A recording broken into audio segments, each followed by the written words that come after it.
Terima kasih. Bismillahirrahmanirrahim. Assalamualaikum warahmatullahi wabarakatuh. Waalaikumsalam. Waalaikumsalam warahmatullahi wabarakatuh. Sebelumnya saya cek dulu ya, suaranya kedengaran jelas ya, bunda-bunda ya.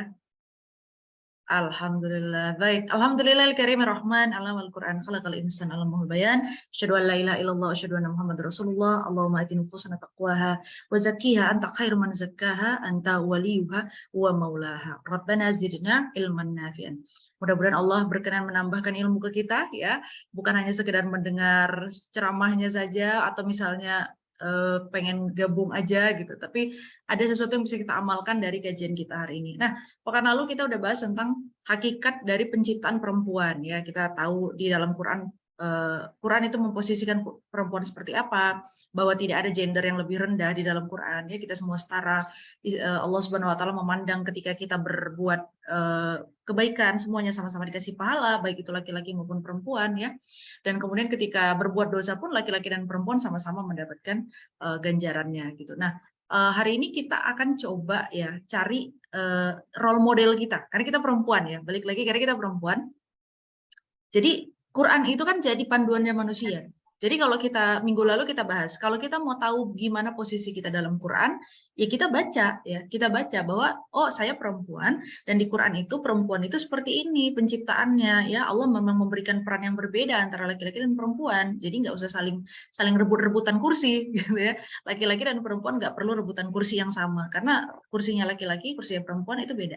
Jadi kita berjalan di atas peran masing-masing. Nah, kemudian yang kedua adalah kalau kita mau tahu perempuan itu apa sih, ya terus gimana sih kita diminta sama Allah tuh harus jadi apa? Ya di Quran juga sudah dijelaskan ya, masing-masing punya perannya dan baik itu muslim, muslimat, dia saling bantu. Jadi ada kelebihan perempuan yang bisa membantu kekurangan laki-laki dan sebaliknya pun ada kelebihan laki-laki yang bisa membantu kekurangan perempuan. Jadi Allah memang ciptakan itu azwajan, sepasang gitu ya, berpasang-pasangan. Maka nggak usah khawatir gitu, tidak ada jomblo di dunia ini. Semua tuh ada pasangannya gitu ya. Semua ada pasangannya. Bahkan kami ada jokes ya, bercandaan. Nggak ada yang tunggal di dunia ini, karena yang tunggal hanya Allah Subhanahu Wa Taala. Jadi kita nggak ada yang tunggal, ya. Nggak ada yang single. Kita semua disiapkan pasangan. Kalau nggak dapat di dunia ya di akhirat, ya. Nah, tapi masalahnya di akhirat mau dapat pasangan yang mana ya? Surga apa neraka nih? Gitu kan. Nah, karena ada juga yang berpasangan di neraka seperti yang akan kita bahas. Baik, insya Allah hari ini kita akan bahas beberapa tokoh. Karena sebenarnya banyak ya, banyak perempuan yang disebutkan dalam Quran itu banyak. Saya agak kurang sepakat ketika dia bilang gini, kenapa mufasir atau para penafsir Quran itu laki-laki semua? Kenapa ahli-ahli agama itu laki-laki semua? Bukankah ini menghilangkan peran perempuan? Oh, siapa bilang? Bukan para mufasir itu laki-laki semua, enggak. Masalahnya Anda belum kenal mufasir perempuan. Anda belum kenal ulama-ulama perempuan ya. Nggak ada, itu kita tidak dibedakan. Laki-laki perempuan sama-sama berilmu. Buktinya apa? Buktinya istri Rasul ya, Bunda Aisyah radhiyallahu anha. Itu kan menjadi rujukan dari para sahabat. Bahkan Khulafaur Rasyidin itu ya setelah Rasulullah wafat, Abu Bakar, Umar, Utsman, Ali, itu kalau ada apa-apa nanyanya sama Bunda Aisyah, karena dia menjadi rujukan. Satu dari 5 penghafal hadis terbanyak itu adalah Bunda Aisyah radhiyallahu anha, ya 5.000 sekian hafalan hadisnya. Coba siapa dari kita bisa ngapal 5.000 sekian hadis beserta perawi-perawinya, ya, beserta dengan redaksi hadis yang benar gitu, sanadnya jelas kan. Enggak, itu bukan sesuatu yang mudah. Dan Bunda Aisyah itu sepanjang hidupnya mulai dari ditinggal wafat oleh Rasulullah SAW ya, kurang lebih usianya 18 tahun. Kemudian setelah itu tidak menikah lagi karena tidak boleh ya menikahi bekas istri Rasulullah, itu tidak boleh karena itu seperti menikahi ibu kandung sendiri. Kan mereka ummul mukminin. Jadi akhirnya sepanjang hidupnya ya sampai wafat itu menjadi ulama, ya, ulama perempuan. Jadi nggak ada cerita tuh perbedaan laki-laki dan perempuan dalam menuntut ilmu, sama. Kalau sama-sama berilmu, sama-sama yarfa'ullahu al-ilma darajat. Orang-orang yang menuntut ilmu Allah angkat derajatnya, ya lebih tinggi daripada yang lain. Nah, jadi kita hari ini adalah dalam rangka mau menuntut ilmu, insya Allah. Oke. Nah, baik, kita akan coba. Ya, sudah kelihatan. Aduh, jangan yang ini. Oke, sudah terlihat? Iya, sudah terlihat ya bunda-bunda sekalian ya. Alhamdulillah, kita akan coba present gimana sih inspirasi perempuan-perempuan hebat di dalam Al-Quran ya. Jadi Quran itu ketika mengabadikan sesuatu ya, baik itu orang, kejadian, itu menunjukkan bahwa ini adalah sesuatu yang besar. Ya, ini adalah sesuatu yang besar sehingga kita harus apa namanya, kita harus berhati-hati terhadap penyebutan orang-orang di dalam Al-Qur'an ya. Jangan sampai misalnya gini, pengen ngasih nama anak ya, anaknya dikasih nama siapa? Lahab. Karena lahap bahasa Arab dan ada dalam Quran, iya, tapi itu kisah yang nggak baik gitu ya. Jangan dikasih anak namanya lahap gitu. Jadi di dalam Quran itu gini, kalau ada suatu nama atau suatu kejadian yang diabadikan dalam Quran, itu menunjukkan bahwa dia adalah something big, sesuatu yang amat besar. Gitu. Makanya Quran sampai mengabadikan. Apakah itu kebaikannya sangat besar, ya, hikmahnya sangat besar, atau keburukannya sangat besar, makanya diabadikan. Jadi kalau sesuatu yang diabadikan dalam Quran itu menunjukkan bahwa dia adalah sesuatu yang amat besar dan amat penting, gitu ya. Sehingga kita perlu tahu, makanya diabadikan oleh Quran dalam satu sejarah, sehingga orang-orang tahu bahwa ini kalau nanti terjadi sesuatu di masa depan, caranya begini, atau jangan sampai kejadian yang sama terulang di masa depan. Nah, gitu. Maka tadi ayat yang dibacakan oleh Qori'ahnya adalah Allah menceritakan kisah-kisah di dalam Al-Quran, ya. Itu sebagai apa? Kita lihat sebagai apa? Nah, ini kenapa Al-Quran itu berkisah, ya. Laqad kana fi qasasihim ibrah. Laqad kana, ini adalah penutup dari surah Yusuf. Kalau tadi dibacakan pembuka surah Yusuf, dan ini adalah ayat penutup di surah Yusuf. Laqad kana fi qasasihim, sesungguhnya di dalam kisah-kisah yang ada di dalam Al-Qur'an itu ada ibrah, ya. Ibrah itu apa? Pelajaran. Pelajaran bagi siapa? Liulil albab, bagi orang-orang yang berpikir. Ulil albab itu orang yang mau mikir. Kita kalau lihat di dalam Quran ya, bunda-bunda ya. Coba lihat menariknya di dalam Quran itu. Kalau bicara akal, aklun, itu tidak pernah menggunakan masdar, nggak pernah menggunakan kata-kata benda isim misalnya, nggak pernah, ya. La'allakum ta'qilun, la'allakum tatafakkarun, dia menggunakan fiil. Fiil itu apa? Kata kerja. Itu artinya akal, berpikir itu kata kerja aktif. Jadi kita memang harus berpikir, ya, harus mencari kenapa begini, kenapa begitu. Makanya agama Islam itu logis. Karena kita disuruh untuk terus berpikir. Ya, kita disuruh untuk terus berpikir. Jangan cuma terima doktrin pak gitu. Dia nggak berpikirkan. Ya, karena di dalam Quran disuruh pikirkan penciptaan Allah, pikirkan kenapa Allah menjadikan langit itu tinggi, kenapa Allah menciptakan unta, ya. Afala yanzuruna ilal ibili kaifa khuliqat. Kamu lihat nggak unta gimana diciptakan? Disuruh mikir, disuruh perhatikan. Nah, jadi memang Quran itu bisa menjadi ibrah, sebuah pelajaran liulil albab, bagi orang-orang yang berpikir, gitu ya. Makana hadisan yuftaro walakin tasdiqal ladzi baina yadayhi wa tafsila kulli syai'in wa huda wa rahmah liqaumi yu'minun, ya. Al-Qur'an itu bukanlah cerita, wa makana hadisan, dia bukan cerita yang dibuat-buat. Artinya dia bukan cerita yang kalau kita kan pengen bikin cerpen ya, kita ngayal gitu kan, ngayal. Ih, kayaknya kalau suaminya romantis lucu kali ya, tulis gitu kan. Padahal biasanya karya sastra itu adalah bagian dari diri yang tidak terungkapkan. Jadi ya, saya juga nulis. Jadi biasanya penulis itu ketika ada bagian dari dirinya yang tidak bisa dia ungkapkan atau tidak bisa diwujudkan, biasanya diwujudkan di dalam cerita-cerita fiksi gitu. Biasanya, kalau nggak pun pengembangan doang ya. Makanya kalau kita lihat ada orang yang romantis di dalam tulisannya, tanya kehidupan sehari-harinya, romantis nggak? Biasanya nggak. Karena itu adalah bagian diri dia yang tidak bisa dia wujudkan, maka dia keluarkan dalam kisah fiksi gitu ya. Nah, kalau kita bikin cerita kan itu kita ngayal, kita nulis gitu ya. Tapi kalau Quran itu enggak. Quran itu udah ada kejadiannya, baru dibukukan. Gitu ya. Udah ada kejadiannya, baru diabadikan. Jadi bukan dibikin dulu ceritanya, kemudian dikisahkan, enggak. Udah jadi, kejadiannya udah berlangsung, baru diabadikan. Gitu. Makanya Al-Quran itu dari tutur ke tulisan. Jadi ketika kita bicara Quran sebagai kitab, Quran itu bukan gini. Kita harus luruskan dulu mindset kita tentang Quran. Quran itu bukan diturunkan dalam bentuk kitab, dalam bentuk buku, jebret, gitu ya. Baru kemudian Rasul mengajarkan, membacakan, ini judulnya, ini judulnya. Bukan begitu. Quran itu lisan dulu, baru tulisan. Jadi diturunkan lewat perantara lisan, ya. Rasul mengajarkan lewat lisan, kemudian baru dibukukan, gitu. Itulah yang disebut kitab. Gitu. Jadi kita berpikir kitab Al-Quran itu bukan buku jebret turun, enggak ya, tapi dia adalah lisan yang dituturkan dengan tuturan kemudian dibukukan. Kenapa dibukukan? Agar tidak hilang, karena tuturan bisa hilang, tuturan bisa berubah. Jangan kan gitu, kita dapat info dari grup sebelah, pindah ke grup sebelah, udah lain isinya. Ya. Dari grup sebelah ngomongnya apa, pindah grup lain omongannya. Itu tutur ya, makanya dia perlu diabadikan, nah, perlu dibukukan. Jadilah Quran sebagai mushaf yang kita pegang sekarang gitu ya. Jadi Quran yang asli itu adalah yang tuturan tadi. Tuturan dari Rasul ya, kemudian dari Jibril kepada Rasul, kemudian Rasul mengajarkan. Itu Quran. Nah, jadi nggak ada cerita yang dibuat-buat. Tetapi apa gunanya? Gunanya adalah untuk membenarkan kitab-kitab sebelumnya. Makanya Quran itu adalah penyempurna kitab-kitab. Jadi apa yang sudah pernah disebutkan, dikisahkan di dalam kitab-kitab sebelumnya, maka disempurnakan oleh Quran. Nah, itu ya. Apalagi kalau kita bicara ahli kitab, wah, kemarin saya menjelaskan tentang posisi ahli kitab kepada murid-murid di tempat kami kerja ya, di tempat kami ngajar, itu pada bingung semua gitu. Karena ketika kita bicara satu frasa saja, kita bicara ahli kitab, itu kita akan merujuk kepada sejarah yang panjang sekali.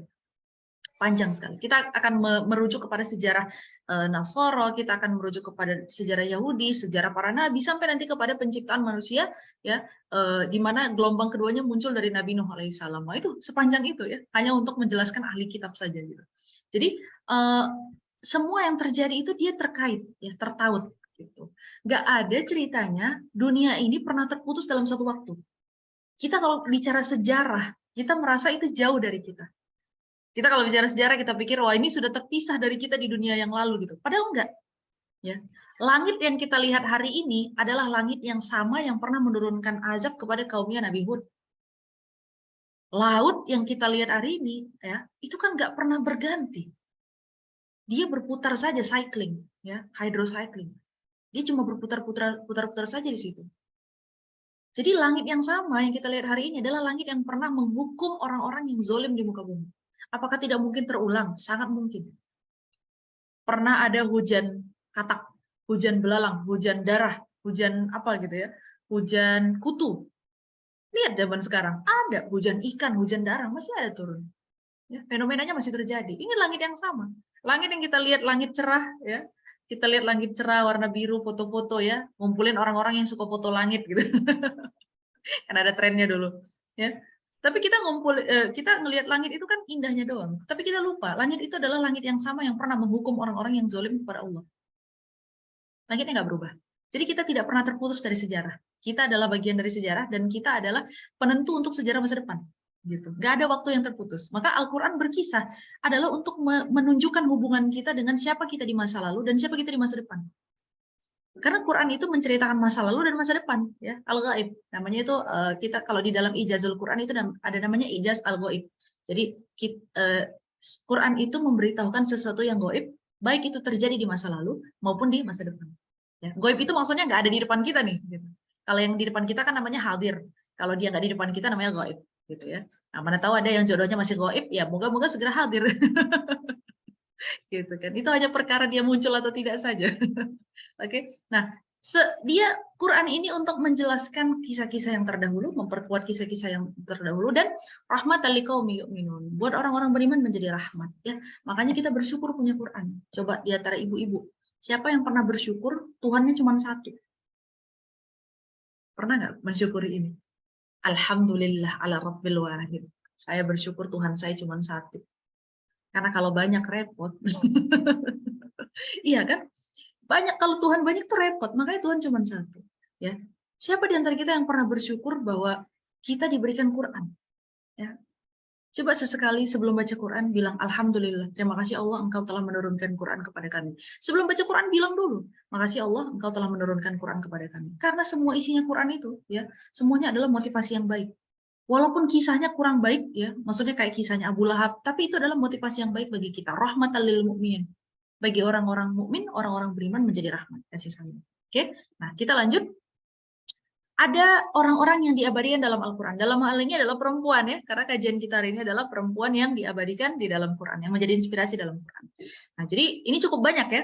Jadi kita bagi menjadi dua. Ada sudah diberi juga keterangan ayat-ayatnya ya. Nah, sebenarnya kan kita tadabur ya.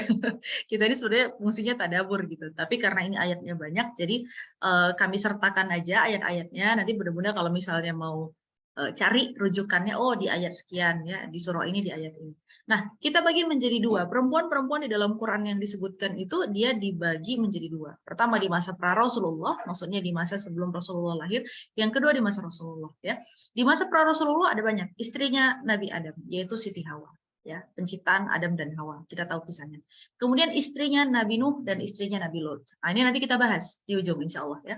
Kemudian istrinya Nabi Ibrahim, Sarah dan Hajar, berkaitan dengan kisah hijrahnya Hajar ke Mekah, kemudian Sarah ya, Sarah yang mana pada saat itu usianya kurang lebih hampir 80 tahun belum punya anak ya, maka kemudian Nabi Ibrahim berdoa, Rabbi habli minas sholihin, ya Allah jadikanlah keturunanku dari orang-orang yang solih ya. Nabi Ibrahim mungkin tidak bertemu dengan perwujudan doanya karena Nabi Ibrahim nggak langsung lihat nih siapa yang disebut dengan Rabbi habli minas sholihin, tapi lihat setelah Nabi Ibrahim merutinkan doa itu, makanya penting ya ibu-ibu ya untuk selalu mengamalkan doa ini. Rabbi habli minas sholihin. Kemudian doanya Nabi Zakaria, Rabbana hab lana min ladunka Rabbi habli min ladunka zurriyatan thayyibah innaka antas samiul du'a ya. Jadi itu penting untuk diamalkan. Kenapa? Karena kita dengan keturunan-keturunan kita itu mungkin nggak ketemu semuanya. Berapa generasi sih paling bisa ketemu? Paling bisa anak ke cucu. Kalau ada cicit itu udah Masya Allah banget ya, berarti usianya panjang sekali gitu. Paling bisa ketemu anak sama cucu, 2 generasi aja. Tapi yang setelah-setelahnya gimana? Kita nggak bisa tanggung jawab kan? Kita nggak bisa melihat. Maka minta sama Allah, Rabbi habli minas sholihin. Ya Allah jadikan keturunanku semuanya dari golongan orang-orang solih. Jadi ini doa yang harus dirutinkan. Gitu ya. Kemudian istri Al-Aziz. Nah, ini ada yang ya mungkin lebih terkenal disebut Zulaika, tapi sebenarnya tidak ada juga yang bisa memastikan namanya Zulaikha ya. Tapi kita tahu dia namanya Imro'atu Aziz ya. Kemudian istrinya Imran, kemudian istri Zakaria, Nabi Zakaria, istrinya Firaun, Asiyah binti Muzahim, ibunya Musa ya, ibunya Nabi Musa, kemudian saudari perempuannya Nabi Musa namanya Miriam. Kemudian dua perempuan yang bertemu dengan Nabi Musa di Madian ya, yang kemudian dinikahi salah satunya menjadi istrinya. Lalu pemimpin negeri Sabah atau Ratu Balkis, dan yang terakhir adalah Maryam binti Imran ya. Nah, ini yang muncul di masa pra Rasulullah dan diabadikan dalam Quran. Nah, kemudian di masa Rasulullah ada istri Rasulullah yaitu Aisyah binti Abu Bakar ya, berkaitan dengan fitnah yang muncul ya, fitnah yang muncul terhadap beliau, nanti kita bahas juga. Kemudian ada Zainab binti Jahsy ya. Zainab binti Jahsy ini adalah istrinya Rasul yang dinikahi setelah diceraikan oleh anak angkatnya beliau.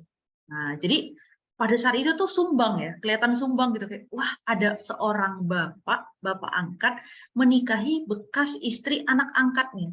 Tapi sebenarnya perintah ini turun untuk apa? Untuk menghapuskan budaya jahiliyah. Jadi orang-orang jahiliyah pada saat itu berpikir ya, kalau yang namanya anak angkat itu statusnya setara anak kandung. Maka menikahi bekas istri anak angkat itu haram, sebagaimana tidak bolehnya menikahi bekas istri anak kandung gitu. Maka sama Allah Subhanahu wa taala Rasul diperintahkan untuk menikahi Zainab binti Jahsy yang tadinya adalah istri daripada anak angkat Rasul yang bernama siapa, ada yang ingat nggak?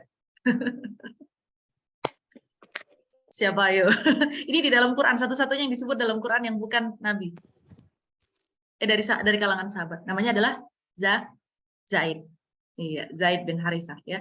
Kemudian apabila Zaid sudah menyelesaikan urusannya dengan istrinya, maksudnya Zainab binti Jahsy, maka kamu menikahinya gitu ya. Jadi maksudnya selesai dulu masa iddahnya. Nah, jadi itu perintah menikah itu kemudian diturunkan untuk menghapuskan budaya jahiliyah ya, dan itu diabadikan dalam Quran. Satu-satunya sahabat yang namanya disebut secara jelas di dalam Quran adalah Zaid bin Harithah.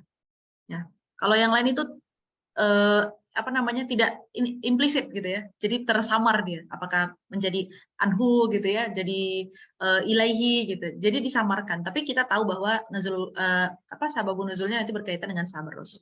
Kemudian ada perempuan yang mengajukan gugatan kepada Rasulullah, ini di surah Al-Mujadilah ya, surah Al-Mujadilah di juz 28, namanya adalah Khawlah binti Sa'labah, nanti kita bahas juga.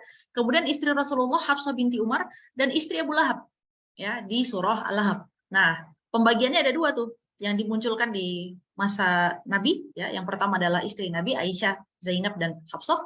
Kemudian yang lainnya adalah Khawlah binti Sa'labah dan istri Abu Lahab yaitu Arwa binti Harb yang muncul di surah Al-Lahab. Oke.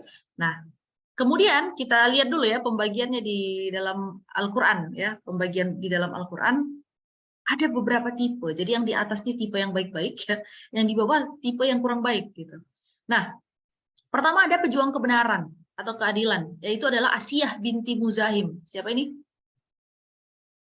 Istrinya Firaun ya, istrinya Firaun. Katanya sih ada yang sebut selir ya, tapi intinya pasangan lah, intinya adalah pasangan. Nah, nanti kita bahas juga tentang penyebutan istri di dalam Quran. Kita harus paham bedanya masing-masing. Yang kedua penjaga kesucian Maryam binti Imran. Ya, ini kan masya Allah ya luar biasa. Ada perempuan yang dari kecil ya, bukan dari kecil ya, iya dari lahir bahkan sudah diazamkan oleh ibunya untuk menjadi apa namanya, untuk menjadi perempuan yang menjaga kesucian Baitul Maqdis. Kemudian tiba-tiba dia menjaga kesuciannya, tapi tiba-tiba dia harus menghadapi fitnah, ya, bahwa dia mengandung anak yang tidak ada bapaknya. Ini kan luar biasa ya. Jadi sebenarnya kita di dalam hidup ini, kita itu selalu diuji dengan sesuatu yang paling kuat kita perjuangkan. Ini sering banget saya sampaikan. Kita di dalam hidup ini akan diuji dengan apa yang paling kuat kita perjuangkan. Kita lihat, ya, Maryam yang diperjuangkan apa? Kesucian. Tidak pernah disentuh lelaki, ya, tidak pernah punya hubungan dengan lawan jenis. Tapi lihat fitnah dan ujiannya, juga adalah kesucian. Allah uji, ya, Allah uji kesuciannya. Gimana dia bisa bertahan mempertahankan komitmen untuk tetap menjaga kesucian, ya kan? Yang kedua, Nabi Muhammad. Kita tahu gelar beliau adalah Al-Amin, orang yang dapat dipercaya. Lihat ujiannya, juga kepercayaan. Bayangkan orang paling jujur di kota Mekah, ya, anak muda paling jujur di kota Mekah, pada saat menyampaikan ajaran yang benar dibilang apa? Kamu pembohong. Kamu bohong Muhammad. Kamu bawa-bawa agama baru. Kamu tukang sihir, kamu tukang tenung. Kamu cuma penyair. Digituin Nabi. Padahal Nabi jujur banget. Saking kan jujurnya Nabi, teman-teman, ini ada satu hint ya, satu bocoran. Tahu tidak waktu saat malam mau hijrah? Pada saat malam mau hijrah, ya, Nabi itu kan berganti posisi dengan Ali bin Abi Thalib. Jadi Ali bin Abi Thalib dimasukin ke dalam kamarnya Nabi, tidur menggantikan di kasurnya Nabi gitu ya, menggantikan Nabi gitu. Kemudian Nabi keluar sambil membaca satu ayat di mana ayat ini Allah kemudian menutup mata, menutup pandangan dari orang-orang yang berjaga di depan rumah Nabi. Itu Nabi keluarnya biasa aja, benar-benar biasa aja, tapi nggak ada yang lihat sama sekali pada malam itu. Ya, bahkan Nabi sempat menaburkan pasir di kepala-kepala mereka, ya, untuk dalam tanda kutip itu sebenarnya ejekan gitu. Ayo, mau sok-sok hebat nih, loh, aku keluar kalian nggak ada yang tahu. Jadi di kepalanya sama Nabi ditabur-taburin pasir. Nah, itu posisinya Ali bin Abi Thalib menggantikan Rasul. Bukan hanya sekedar menyelamatkan Rasul untuk keluar pada malam itu, bukan. Tapi ada satu fakta lain. Jadi di dalam rumah Rasul itu ada banyak banget harta orang Mekah. Rasul itu dulu kayak bank, ya. Karena sebenci-bencinya mereka sama Muhammad, mereka nggak nemuin orang yang lebih amanah daripada Muhammad. Mereka benci sama ajarannya Muhammad, tapi nggak ada yang lebih amanah dibandingkan Muhammad. Maka di dalam rumah itu ada banyak sekali harta ya yang dititipkan, kayak bank lah, kayak bank sekarang. Dititipin gitu, ya, ada emas, ada apa gitu, ada aset-aset dikumpulin di rumahnya Nabi di Mekah, bukannya di Madinah ya, di rumahnya Nabi di Mekah. Sekarang udah, jangankan sekarang, 1 tahun setelah Nabi hijrah aja, rumahnya udah diakuisisi, udah direbut sama orang-orang musyrik di Madinah ya. Jadi tugasnya Ali bin Abi Thalib bukan sekedar menggantikan Rasul biar Rasul bisa keluar, bukan. Tapi ada satu tugas lain. Tugasnya Ali bin Abi Thalib adalah mengembalikan seluruh harta yang disimpan di rumah Nabi kepada pemiliknya masing-masing. Dibalikin, karena Nabi mau hijrah, mau pindah. Dan itu makan waktu 3 hari untuk mengembalikan semua harta yang disimpan di rumah Rasulullah. Kebayang berapa banyak orang yang percaya kepada Nabi untuk menyimpankan asetnya? Bayangkan, orang sejujur itu, orang sejujur Nabi, ujiannya adalah kejujuran juga. Nah, kita ya, kita apa yang kita perjuangkan? Ya, apa yang Allah uji dari kita? Oke, apa yang Allah uji dari kita? Saya itu punya komitmen dulu, nggak apa-apa ini cerita sedikit ya. Saya punya komitmen dari usia 14 tahun. Saya di pesantren usia 14 tahun, saya komitmen. Saya nggak akan pacaran sampai nikah. Ya kan? Dan saya mau nikah muda. Ternyata diuji, belum nikah. Ya. Kadang ada juga tuh yang bikin kesel gitu ya. Dulu pernah ada temen Katanya mau nikah muda, kok sampai sekarang belum nikah? Sakit hati nggak? Sakit hati dong, ini namanya manusia biasa kan. Tapi nggak marah, cuma bilang, ya doakan aja gitu. Qadarullah, 2 minggu setelah itu, teman saya yang dalam tanda kutip nyinyir itu, akun Facebooknya dikerjain mantan pacarnya, ya, dipublis foto-foto tidak senonohnya. Gitu. Ya sudahlah ya, masing-masing lah. Intinya kita kalau ditanya sakit saat itu tersakiti atau tidak, ya tersakiti juga dengan perkataan itu ya. Makanya hati-hati dengan lisan. Tapi kalau ditanya apakah kemudian kita mengubah komitmen kita, misalnya ada juga temen yang nyaranin, udah sih Put pacaran aja sesekali gitu, ngenalin cowok dulu. Ada tuh yang nyaranin gitu ya. Gue bilang enggak lah, saya bilang enggak lah. Kan kita udah komit dari awal ya bahwa pokoknya dari usia 14 tahun ya. Jadi saya belum pernah pacaran sama sekali, jadi nggak ngerti tuh cabi-cabian pacaran tuh nggak ngerti sama sekali. Nggak pernah putus dan nggak pernah punya mantan. Ya iyalah, siapa yang mau jadiin mantan? Gak ada yang diputusin kan? Gitu. Jadi ya diuji dengan itu. Makanya kita tanya ke diri kita lagi, kita ini yang diuji sama Allah apanya? Kalau kita diuji dengan hal-hal yang receh, berarti kita memperjuangkan hal-hal receh. Tapi kalau kita diuji dengan hal-hal besar, nah berarti yang kita perjuangkan itu adalah hal-hal yang besar, gitu ya. Nah, yang ketiga, wanita yang paling utama yang dijamin surga. Ini ada hadisnya, ya. Ada 4.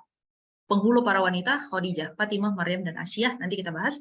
Kemudian, yang bawah ini udah agak-agak kurang nih. Yang bawah ini nggak boleh ditiru. Tipe penghasut, pemfitnah, tukang gosip. Ada istri Abu Lahab, Arwa binti Harb, dan Hindun. Ya, Hindun memang tidak disebutkan namanya secara eksplisit dalam Quran. Tapi dalam sirah, dalam hadis ada. Tapi ingat, gini, hebatnya Quran. Kalau kita bikin maksiat itu tidak malu, alias terang-terangan, maka di dalam Quran disebut namanya terang-terangan. Ini nih, ya. Kayak Abu Lahab, tabbat syada abi lahabi wattab, disebut namanya Abu Lahab. Kenapa? Karena dia bikin maksiat terang-terangan, gak ada malunya. Tapi lihat orang yang bermaksiat, bikin dosa, tapi masih sempat taubat dan masih masih punya rasa malu dalam melakukan kesalahannya gitu ya. Maka Allah berikan kesempatan buat taubat. Contohnya siapa? Hindun. Hindun itu adalah orang yang mau yang ngebelah dadanya Hamzah, pamannya Nabi ya, Hamzah bin Abdul Muthalib, diambil jantungnya dan mau dimakan. Ya, ini kita perbaiki dulu sejarahnya. Jadi Hindun tidak jadi sebenarnya makan jantungnya Hamzah, nggak jadi. Hindun itu hampir makan, mau makan jantungnya Hamzah, tapi nggak jadi. Kenapa? Dia mual, akhirnya dia buang. Dia buang. Dan hikmahnya, kenapa Hindun tidak bisa makan jantungnya Hamzah? Hamzah itu adalah penghulu para syuhada di surga. Jadi orang yang makan bagian tubuhnya Hamzah itu akan terbebas dari neraka. Enak dong Hindun. Makanya Hindun akhirnya nggak jadi. Allah jadikan dia nggak jadi makan bagian tubuhnya Hamzah. Karena orang yang memakan atau menyimpan atau memegang bagian tubuh orang yang dibebaskan dari neraka, maka dia nggak bisa masuk neraka. Makanya nggak jadi dimakan. Ya. Sekian tahun kemudian, pada saat Fathu Makkah, pembebasan Mekah, Hindun akhirnya masuk Islam. Dan jadi sahabat Rasul. Jadi orang yang ikut memperjuangkan Islam. Rasul dendam nggak? Tidak. Rasul nggak dendam. Ya. Bahkan ada yang ngebunuh Hamzah itu namanya Wahsy. Wahsy ini budak dari Ethiopia. Ya. Begitu dia masuk Islam, Nabi cuma bilang gini, Wahsy, kedepannya kamu jangan pernah muncul di depan wajah saya. Karena kamulah yang telah membunuh pamanku yang sangat aku cintai. Ya. Walaupun itu pamannya Nabi, umurnya nggak jauh beda. Ini saudara sepersusuan. Jadi Rasul dengan Hamzah itu umurnya nggak jauh beda, saudara sepersusuan. Makanya Nabi dengan Hamzah itu sangat-sangat sayang, gitu. Sangat-sangat cinta dan sangat bangga. Kata Nabi sama Wahsy, Wahsy, aku tahu kamu yang membunuh pamanku, tolong jangan muncul lagi di hadapanku. Kenapa? Aku takut membenci seorang Muslim. Maka sejak saat itu Wahsy, kalau mau papasan sama Rasul, Wahsy kabur. Karena Rasul takut, Rasul membenci seorang Muslim. Rasul membenci seorang beriman. Dan Wahsy pula lah, ya. Wahsy bilang, dengan tanganku kubunuh orang terbaik, generasi Islam terbaik yaitu Hamzah, dan dengan tanganku pula akan kubunuh musuh Islam yang sangat buruk. Maka kemudian Wahsy pula lah yang membunuh Musailamatul Kazzab, orang yang mengaku-ngaku Nabi di zaman Rasulullah. Masya Allah ya, kalau cerita hijrahnya, oh, pokoknya kalau cerita sirah itu, wah nggak habis-habis kita takjub. Luar biasa, semuanya. gitu ya. Nah, ada juga penggoda nih, tipe penggoda Imro'atul Aziz. Nah, kenapa dia tidak disebut namanya? Karena dia pada saat melakukannya masih malu. Dilakukan di mana? Dalam rumah kan? Kejadian Imro'atul Aziz menggoda Nabi Yusuf. Di mana? Di dalam rumah. Masih ada malunya. Makanya orang kalau maksiat udah nggak ada malunya, udah biarin aja dunia tahu. Karena memang begitu. Ya.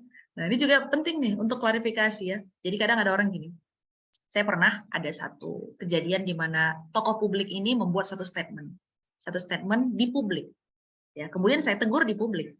Nah, terus ada yang bilang gini, ada yang nasihatin, ya, kalau menegur orang itu jangan di publik.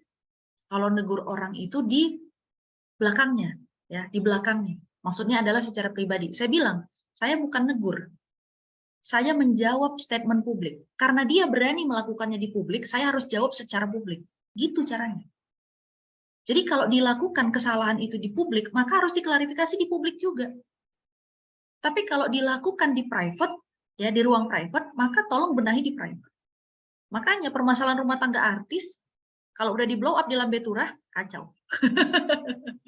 Kenapa? Karena banyak mulut yang akhirnya nambah gitu. Itu. Makanya kalau private selesaikan di private. Kalau publik selesaikan di publik. Itu balance gitu. Itu sesuai dengan prinsip jurnalistik ya dan tidak menyalahi apa yang menjadi fikih jurnalistik juga gitu. Kalau dia bikin statement yang salah di publik, benarkan atau klarifikasi secara publik. Gitu caranya baru adil. Oke. Nah, jadi dilakukan di rumah.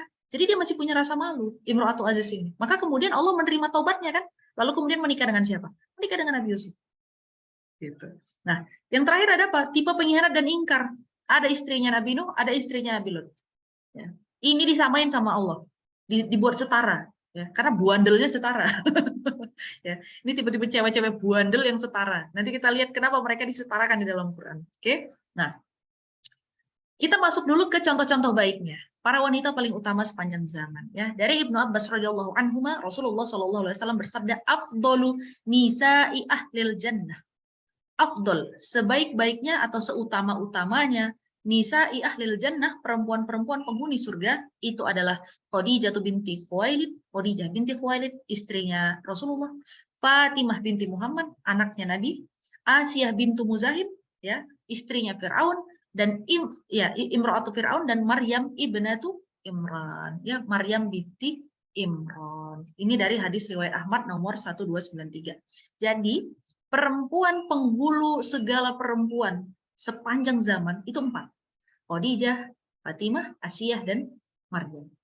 Ya, bahkan Maryam itu dibela langsung sama Allah dalam satu ayat di dalam Quran untuk menunjukkan betapa tingginya Maryam di antara perempuan-perempuan ini. Nah, kita bedah satu-satu ya. Lihat. Sebentar, kita balik dulu ke sini. Kenapa 4 ini dijadikan penghulu para perempuan? Pertama, Khadijah binti Khuwailid. Ini adalah greatest love-nya Nabi Muhammad SAW. Kita bisa kebayang, Khadijah ini perempuan paling kaya di Mekah. Ya, 2/3 aset yang berseliweran apa ya, bersirkulasi ya. 2/3 aset yang tersirkulasi di Mekah itu semuanya punya Khadijah.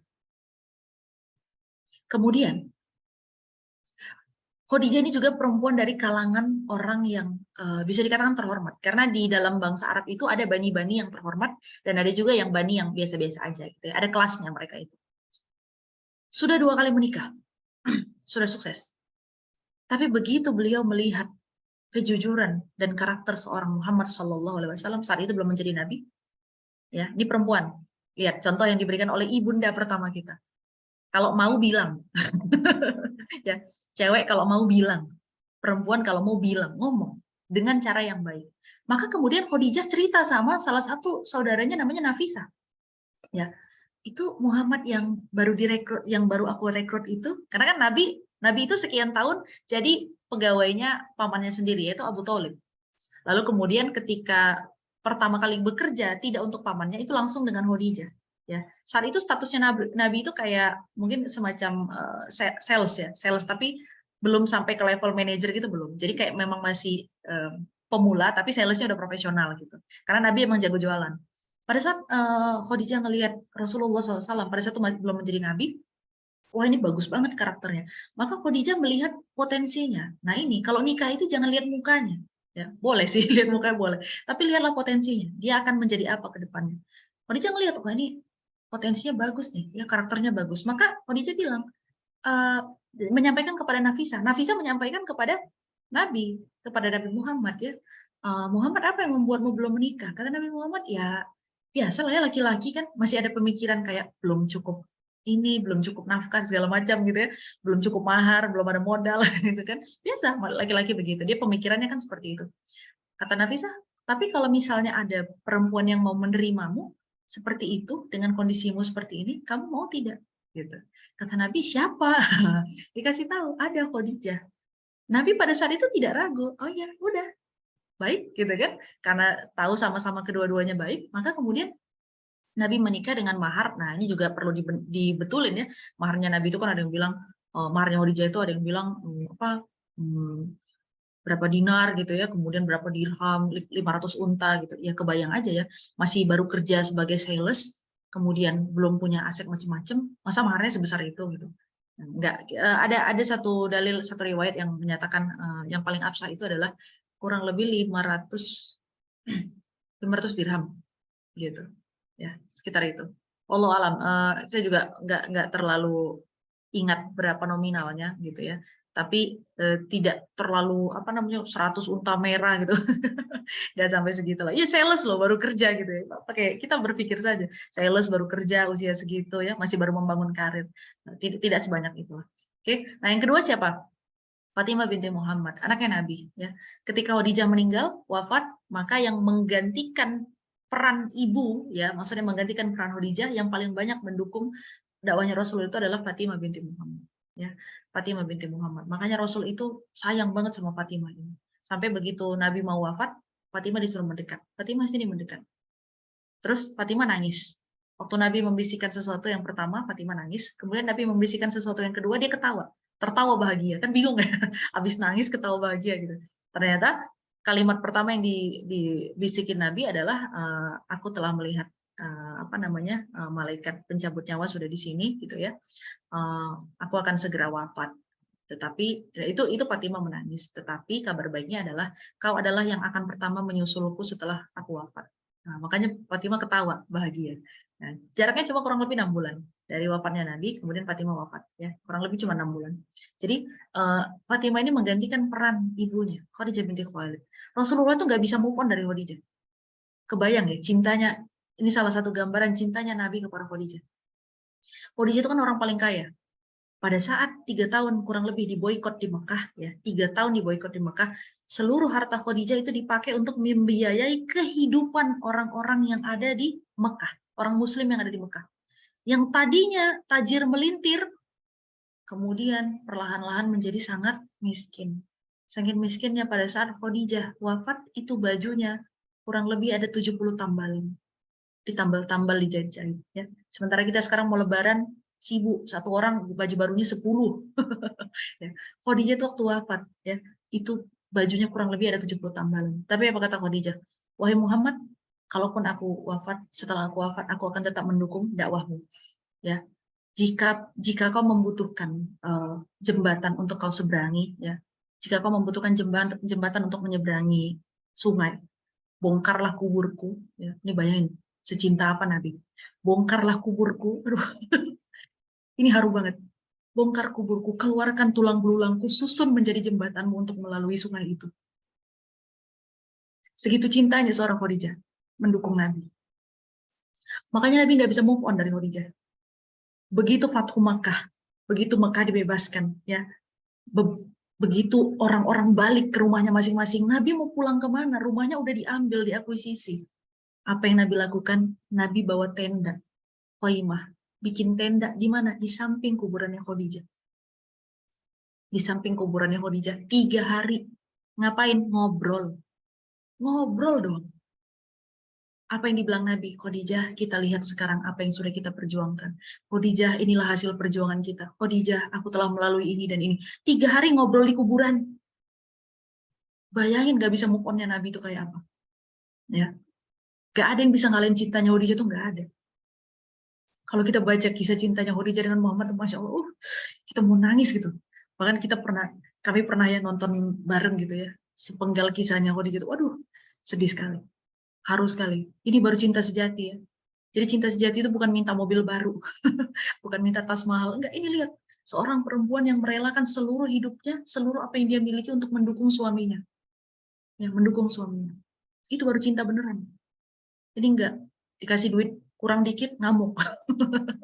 Ya, katanya mau niru Bunda Khadijah, tapi dikasih duit kurang dikit ngamuk gitu. Kita harus, Masya Allah ya, ini benar-benar the greatest woman, the greatest love-nya Nabi Muhammad. Nah, kemudian Fatimah ketika ibunya wafat, Fatimah yang menggantikan itu.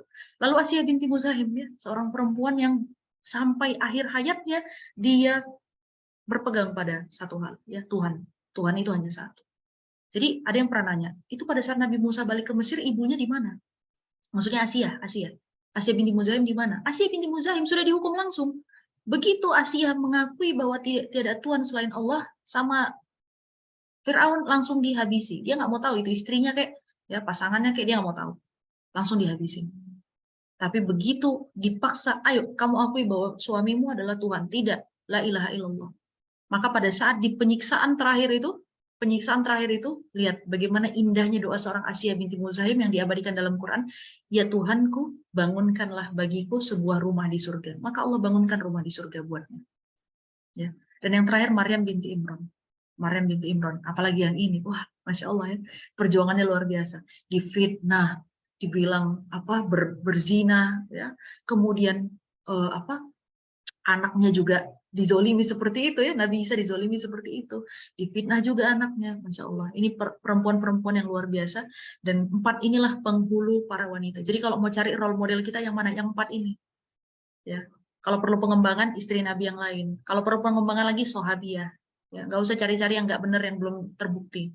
Cari role model yang selebgram, followernya 4.000, followernya 4 juta, followernya 100 juta itu. Enggak, itu bukan role model, itu hanya selebgram. Ya, jadi role model itu ini 4 ini dan nanti para ummul mukminin dan Sahabiah.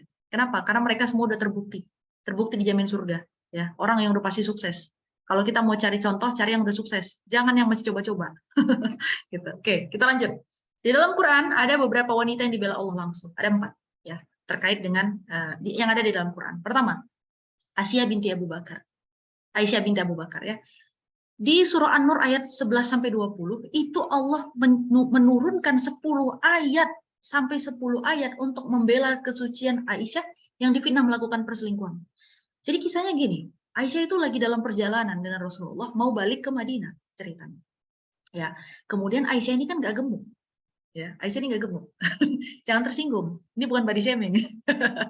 Tidak ada body shaming. Aisyah ini tidak gemuk. Beratnya itu kurang lebih 45 sampai 50 kilo gitu ya. Jadi badannya memang tidak terlalu berat.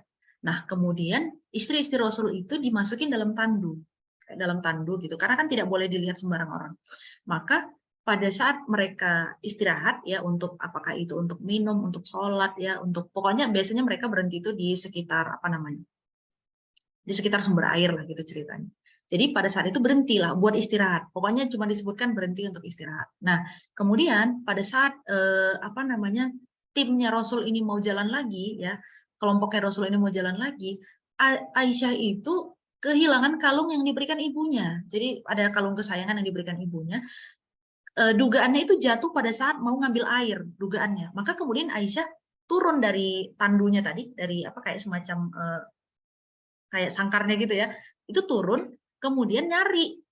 Nah, orang yang ngangkat tandunya kan nggak mungkin meriksa ada orangnya nggak ya, kan nggak boleh ya. Sama istri Rasul itu harus ngomong dari balik tabir, jadi nggak boleh sembarangan buka gitu, nggak boleh.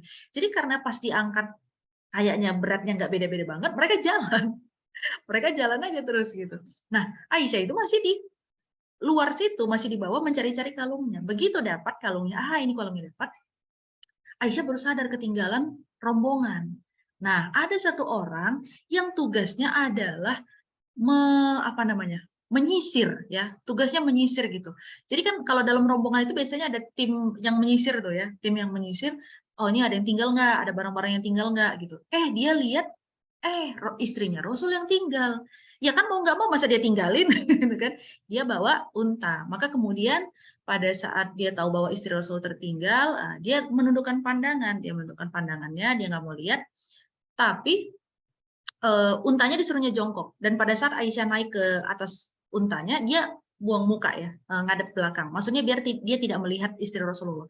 Dan pada saat perjalanan menuju Madinah pun, itu orang yang membawa unta ini ya, itu dia tunduk aja, dia nggak ada ngobrol, istri Nabi ini ya, gini nggak sih gitu, nggak ada ngobrol gitu. Bu Aisyah apa kabar Bu, sehat Bu? Nggak ada, nggak ada ngobrol begitu, tunduk saja, dua-duanya tunduk dan tidak berinteraksi, karena nggak boleh kan. Begitu memasuki gerbang Madinah, muncullah itu kaum munafik ya, orang-orang munafik yang ada di Madinah. Jadi di Madinah itu kan ada pintu utara, pintu selatan ya. Jadi orang-orang Yahudi yang tadinya Yahudi kemudian masuk Islam, ya kan banyak dari kalangan munafik itu dari itu ya, orang-orang Yahudi yang masuk Islam, kemudian muncul rasa nifak ya di dalam hatinya. Itu tinggalnya di dekat gerbang-gerbang masuk tadi. Jadi mereka itu berkumpul per bani, per apa namanya, jenis-jenis kelompok. Jadi itu mereka orang-orang munafik ini kumpulnya di dekat gerbang masuknya Madinah. Gitu. Begitu dari jauh kelihatan ya, mana yang bawa untanya ganteng lagi, anak muda, paling cakep, paling cakep di sana gitu ya. Muncullah itu fitnah bahwa Aisyah sudah berselingkuh. Nauzubillah min dzalik. Nabi pada saat itu hampir percaya. Makanya Nabi nggak ngomongin Aisyah tuh berbulan-bulan. Ya, Aisyah nggak tahu apa-apa, karena pada saat habis dari pulang perjalanan itu Aisyah sakit jadi di rumah saja, dalam rumah. Ya, sampai akhirnya Aisyah tahu bahwa sudah terjadi gosip luar biasa itu dari pembantunya, dari salah satu orang yang khodimahnya. Ya, oh ada kabar nih berkembang sebegini gini. Aisyah itu tidak ngamuk, ya, nggak bikin press conference, enggak. Nanti kita lihat kesamaan empat perempuan ini. Kesamaan empat perempuan ini apa? Pada saat mereka terkena ujian. Ya, Aisyah udah akhirnya mengikhlaskan, ya sudahlah. Mudah-mudahan Allah yang membela. Maka kemudian Allah menurunkan ayat 10 ayat, banyak loh ini, 10 ayat untuk membela kesuciannya Aisyah. Yang kedua, Hafsah binti Umar, ya, istrinya Rasul juga. Jadi Hafsah ini satu geng sama Aisyah. Istri Rasul itu ada gengnya. Ada gengnya, jangan ini ya. Maksudnya ya namanya 11 orang gitu ya. Duanya sudah wafat. Yang pertama adalah Khadijah, yang kedua adalah Zainab. Tapi bukan Zainab binti Jahsy. Jadi Nabi punya dua istri yang namanya Zainab. Jadi 9 lah sisanya ya.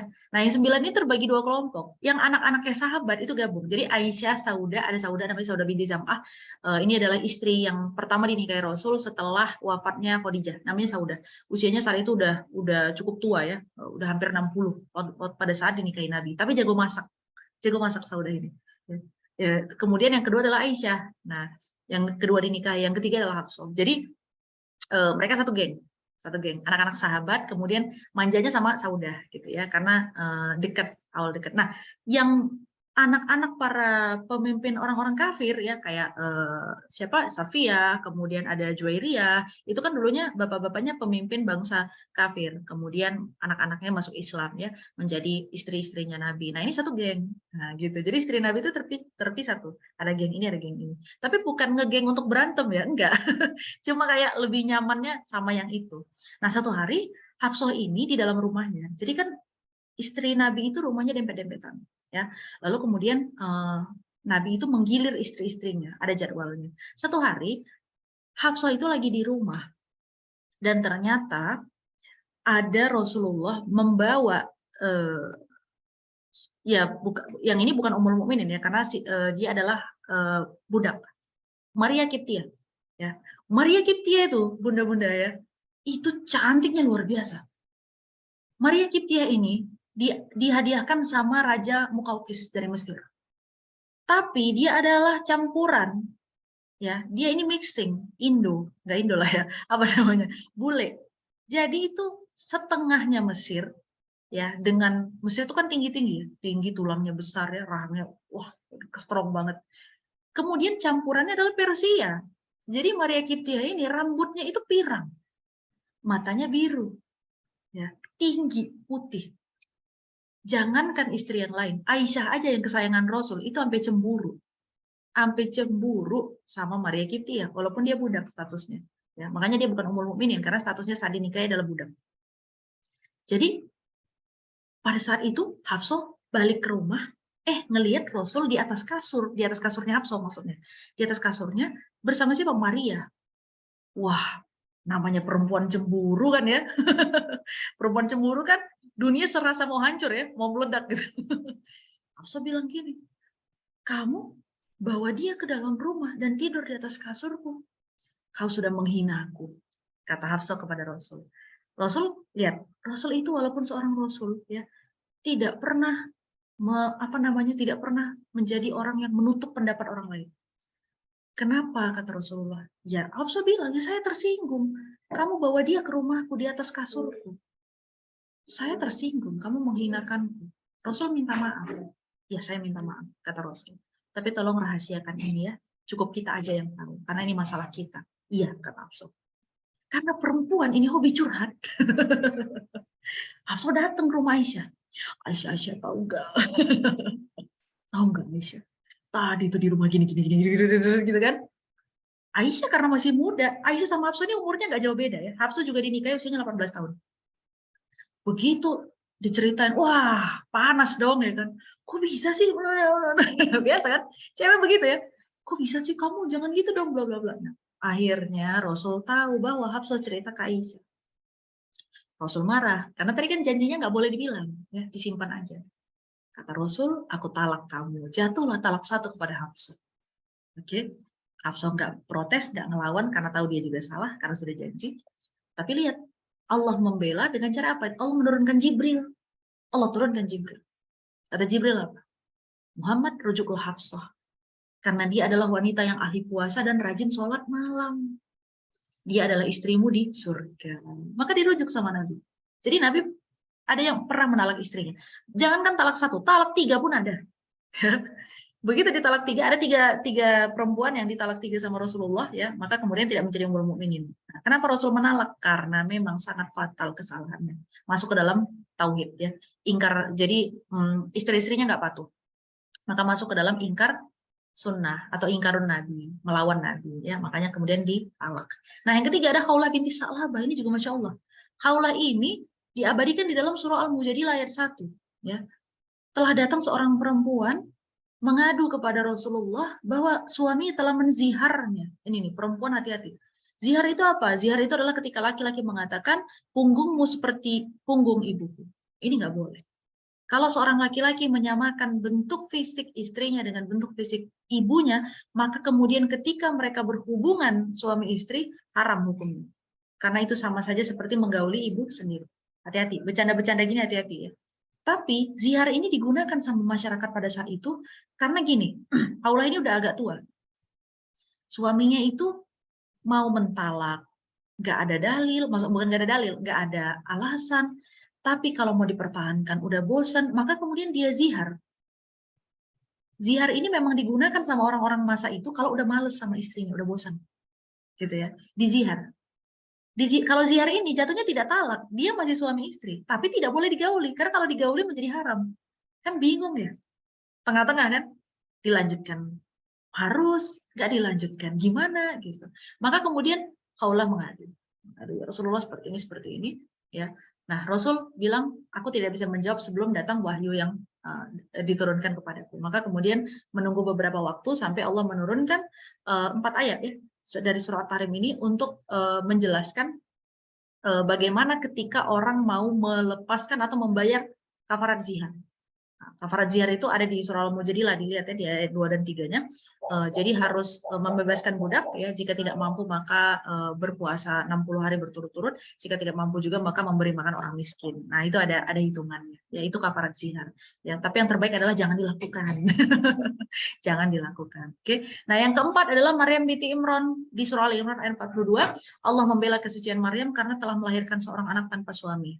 Maka Allah membela kesucian Maryam gimana? Lihat. Perempuan, ya, kesimpulannya, perempuan kalau kena fitnah, kena ujian, jangan banyak omong. Jangan banyak omong, tahan mulutnya. Karena kalau udah keluar dari mulutnya, apalagi keluar dari rumah, kacau balau. Ya. Maryam, begitu habis melahirkan, apa kata Allah? Kamu nggak boleh ngomong sekian hari, gitu kan ya? Kamu nggak boleh ngomong sekian hari, biar nanti Allah yang membela. Maka Maryam pada saat kembali ke bangsanya, kan Maryam melahirkan anaknya, melahirkan Nabi Isa itu kan di luar dari tempat tinggalnya ya, karena fitnah terus bertubi-tubi, makin dituduh macam-macam, makin Pokoknya makin nggak enak lah kondisinya. Maka Maryam keluar dari tempat itu dan melahirkan Nabi Isa di luar kotanya mereka. Kemudian anaknya dibawa balik kan, anaknya dibawa balik, Nabi Isa dibawa balik. Kata Allah, jangan ngomong, diam, ya, diam saja. Maka ketika kembali ke apa namanya, kembali ke baninya, gitu ya, kembali ke baninya itu, Allah tidak banyak, Allah membuat Maryam itu tidak banyak bicara. Siapa yang membela? Anak di dalam buayan. 1 dari 3 bayi yang bisa bicara di dalam buayan adalah Nabi Isa alaihissalam. Apa yang disebut sama Nabi Isa? Aku adalah hamba Allah, aku adalah utusan Allah. Itu aja. Itu artinya ibunya terbebas dari perzinahan. Maryam nggak ngomong. Nah, apa kesamaan 4 perempuan ini? Kenapa Allah membela mereka langsung? Allah sucikan mereka langsung? Ya, satu persamaannya. Mereka tidak menuntut kepada manusia. Mereka bergantung sepenuhnya sama Allah. Aisyah difitnah, Hafsah ditalak, ya. Kemudian Khaulah dizihar, Maryam difitnah kesuciannya. 4-4-nya tidak ada yang ngomel-ngomel. Nggak ada yang bikin status WhatsApp. Nggak ada. Update di Facebook, nggak ada. Diam, mereka diam. Tapi di balik diamnya mereka berdoa. Minta apa? Minta Allah yang membela. Ya, saya ngomong gini saya pernah praktekin langsung. Satu hari ada kondisi di mana yang bisa dibilang apakah bisa disebut-sebut fitnah, bisa disebut ujian, wallahu a'lam ya. Karena baru ngebahas surah Al-Mujadilah. Jadi saya mikir, kenapa saya harus menuntut kepada manusia sedangkan manusia tidak bisa menyelesaikan masalah? Ya, maka saya ambil wudhu aja udah menenangkan kan, kemudian sholat 2 rakaat. Selesai sholat saya bilang, ya Allah, aku ini hambamu, aku ini di bawah kendalimu, di bawah pembelaanmu. Ada orang-orang yang seperti ini, gitu ya. Aku merasa terzolimi, tolong ya Allah bela saya. Udah itu aja. Tolong ya Allah bela saya. Udah tenang itu. Bela saya ya Allah. Saya nggak minta macam-macam. Bela saya ya Allah. Kalau memang saya yang benar, tolong bela saya. Tapi kalau memang saya salah, tolong perbaiki saya. Saya bersedia diperbaiki. Bismillah. Udah. Ya. Ambil wudhu, sholat 2 rakaat, doa sama Allah. Ya Allah, saya difitnah, ya Allah, saya dizolimi, tolong bela saya. Lihat, ada 4 perempuan yang Allah bela langsung kesuciannya. Allah bela langsung mereka, dibersihkan namanya sama Allah di dalam Quran. Ini artinya, kita juga bisa. Ya. Jadi perempuan ketika menghadapi ujian masalah, ingat, jangan keluar. Ambil wudhu, sholat 2 rakaat, ngadu dulu sama Allah. Ya Allah, tolong bela saya. Kalau saya salah, saya mohon diperbaiki. Dan ampunkan. Udah. Beres sama Allah, seriusan, beres. Karena manusia nggak bisa nyelesain masalah. Tapi manusia bisa dijadikan wasilah sama Allah untuk menyelesaikan masalah. Ya, wasilah saja, bukan penyelesaiannya. Oke, nah, insya Allah ya. Itu baru beberapa perempuan yang apa namanya tuh katanya ada yang suka curcol, ya gitu ya, teknologi bikin curcol. Aduh, masya Allah, luar biasa ya. Nah, makanya kita udah dikasih tahu nih inspirasi dari perempuan-perempuan dalam Quran. Nah, kita pindah ke contoh buruk. Kenapa contoh buruk perlu disampaikan juga? Ya biar jangan ditiru ya. Contoh buruk itu diabadikan di dalam Quran biar jangan ditiru. Siapa mereka yang dijadikan contoh buruk di dalam Quran? Ada 3. Pertama adalah istri Nuh dan istri Lut. Padahal ini hidup di zaman yang beda. Ya, zamannya beda nih. Tapi Allah samakan. Di surah At-Tahrim ayat 10, Allah menjadikan istri Nuh dan istri Lut, Allah samakan ini sebagai perumpamaan bagi orang-orang kafir. Ini arti ayatnya ya. Keduanya berada di bawah pengawasan 2 orang hamba yang soleh, suaminya Nabi, bayangkan suaminya Nabi di antara hamba-hamba kami ya. Lalu kedua istri itu berkhianat kepada suaminya masing-masing. Maka suaminya itu tidak dapat membantu mereka sedikit pun dari siksa Allah. Lihat, mau suami sesoleh apapun, kalau istrinya solehot, bukan soleha ya, solehot, nggak ada jaminan. Mau suami Nabi kek, bayangin suaminya Nabi aja nggak bisa membantu istrinya. Dan dikatakan kepada keduanya, istri Nuh dan istri Lut, masuklah ke dalam jahanam bersama orang-orang yang masuk ke dalam jahanam. Maksudnya para penghuni neraka. Apa kesalahan istri Nuh dan istri Lut? Istri Nuh dan istri Lut ini kesalahannya sama. Ngomporin orang untuk melawan suaminya. Lihat. Sama kesalahannya. Istrinya Nuh dan Lut itu, kalau lagi nggak di rumah, nih perempuan kalau keluar rumah, bahayanya mulutnya perempuan keluar rumah. Ya. Dia keluar, dia temuin orang-orang. Udahlah Nabi Nuh itu berdakwahnya susah. Nabi Nuh itu berdakwah 950 tahun. Teman-teman bayangin ya, kalau kita baca di surah Nuh, ya Allah, saya aja bacanya kesel. Nabi Nuh itu berdakwah siang malam, gak pernah berhenti, gak pernah istirahat. 950 tahun. Yang beriman gak nyampe 100 orang. Kesel nggak itu? Kalau kita ya, kita jangankan 950 tahun, 10 hari aja udah males. Males lah, gak ada yang dengerin. Itu kaumnya Nabi Nuh, kalau lagi didakwahin, apa? Firoron, kabur, lari. Kalaupun ada yang mau duduk, apa yang mereka lakukan? Siabuhum, bajunya mereka, ya, ditutup ke muka kayak gini. Ngeselin gak itu? Terus tangan mereka diginiin, ditutup ke lubang telinganya, ya, di lubang telinganya. Jadi kalau Nabi Nuh lagi dakwah tuh mereka yang gitu. Kesel ya. Kita aja baca tafsirannya aja, ih kesel banget gitu. Ya. Makanya kita kalau ada suara petir kita nggak boleh tutup telinga kan. Nah, karena itu kalau ada suara petir kita nggak boleh tutup telinga karena apa itu seperti menutup telinga dari peringatan sebagaimana kaumnya Nabi Nuh tadi ya, tangannya dimasukin ke telinga. Sekesel itu loh kita mau ngebacanya. Tapi Nabi Nuh 950 tahun tetap dakwah. Bayangkan.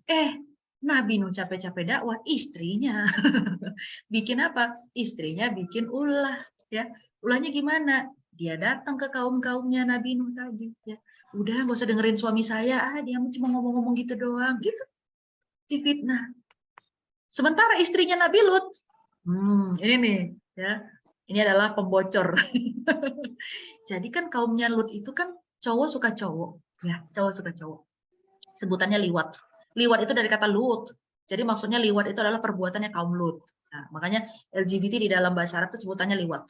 Nah, jadi ada malaikat diutus ke rumahnya Nabi Lut alaihissalam sama istrinya. Istrinya kabur keluar. Guys, tahu nggak di rumah gue ada cowok cakep gitu. Seriusan. Kalau ada yang mau cepat ke rumah ya, cakep-cakep tahu yang di rumahku ganteng banget gitu. Padahal itu malaikat. Malaikat lagi dalam bentuk manusia. Ini nih istri-istri yang bikin rusuh hidup suaminya. Maka sama Allah dimasukkan ke dalam neraka jahanam. Allah samakan karena kesamaannya adalah sama-sama mempersulit dakwah suaminya walaupun suaminya adalah hamba-hamba pilihan. Bayangin dikasih suami nabi tapi nggak bisa masuk surga. Oke. Nah, yang ketiga adalah istri Abu Lahab atau Arwa binti Harb. Ya, di ayat 4 sampai 5 dari surah Al-Lahab. Wa imra'atuhu hammalatal hatab. Sedangkan imro'ahnya perempuannya Abu Lahab hammalah membawa al-hatab, kayu bakar. Jangan dibayangkan kerjaannya bawa kayu bakar, bukan. Bukan. Jadi ini adalah permisalan. Karena kayu bakar itu kalau kegesek aja dia langsung kebakar. Ya. Kayu bakar itu kalau diseret itu langsung muncul percikan api. Karena memang kayu bakar, ya, mudah terbakar. Maka kenapa disebut dengan pembawa kayu bakar? Karena kerjaannya nyebar fitnah. Ya, apa namanya kalau kita tuh bahasa Medannya tuh bocor keliling. Bocor keliling. Sini ngobrol, sana ngomong, sana gosip gitu. Itulah kerjaannya istri Abu Lahab. Ngapain? Mempersulit dakwahnya Nabi. Kemudian apa? Fi jidiha belum mimasad. Di lehernya ada tali dari sabut yang dipintal. Maksudnya apa? Jadi istri Abu Lahab itu punya kalung. Punya kalung mahal, ya. Sama dia dijual. Dijual untuk apa? Dijadikan biaya untuk menyerang atau mempersulit dakwahnya Nabi. Jadi hammalatal hatab itu maksudnya tukang nyebar fitnah, bocor keliling kemana-mana nyebar gosip. Ya. Sedangkan fi jidiha belum mimasad karena dia punya kalung, yang mana kalung itu dia pakai, dia jual, kemudian uangnya digunakan untuk menghambat dakwahnya Muhammad. Itulah yang terjadi. Di mana dia? Nah ini, rumah tangga itu bukan sekedar akur. Karena kalau sekedar akur, istri Abu Lahab sama Abu Lahab juga akur. Saking akurnya bersama di dunia, bersama di neraka. Ya, itu. Jadi rumah tangga itu bukan sekedar akur. Nggak harus akur doang. Maksudnya nggak harus, ya yang penting akur lah ya. Suaminya minum-minum minuman keras gitu kan, mabuk-mabukan, udahlah terima aja yang penting akur. Nggak bisa. Rumah tangga itu nyari ridho Allah, nyari tauhid ya, mencapai tauhid. Nggak bisa. Jadi kalau sekedar akur doang, nggak bisa. Karena Abu Lahab dan istrinya pun akur. Saking akurnya, ya, sama-sama menggunakan hartanya dan usahanya untuk apa? Ya, ma'aghna'anhu maluhu wa makasab malun. hartanya, kasabah, usahanya tidak berguna sama sekali buatnya. Kenapa? Karena digunakan untuk menentang dakwahnya Rasulullah. Makanya nih kalau kita punya harta, ya, nih punya harta sekarang, ibu-ibu nih punya harta, hartanya dipakai tidak untuk agama Allah, siap-siap, siap-siap, ya, tidak disedekahkan, tidak dizakatkan, tidak diwakafkan, ya. Beli apa? Beli akun Netflix, tapi nonton yang enggak, ya kan? Kemudian beli tas mahal biar untuk pamer, ria, siap-siap. Harta yang tidak diserahkan di jalan Allah, udah pasti tahu, ya. Karena udah dikasih tahu sama kisahnya Abu Lahab. Harta yang digunakan untuk menghalangi dakwah, ya. Ada orang mau datang dakwah, ustadz mau datang dakwah, muncullah sebagian ibu-ibu, ya, menolak Wahabi. Apa sih, Bu? Kemudian ibu-ibu ngumpulin, bayarin buat spanduk, bayarin bikin kaos, ya, front pencinta kedamaian apa, hati-hati. Yang kayak gitu, ma'aghna'anhu maluhu wa makasab, hartanya, usahanya nggak ada gunanya, sedikit pun nggak akan bermanfaat. Oke, nah ini 3 contoh perempuan yang nggak boleh kita contoh. Oke, nah gak usah banyak-banyak karena memang sebaiknya gak usah banyak dikasih tahu. Nah, lihat uniknya Quran menyebut istri. Jadi ada 3 istilah di dalam Quran untuk menyebut istri. 1 imro'ah, kedua zaujah, ketiga sohibah. Ya.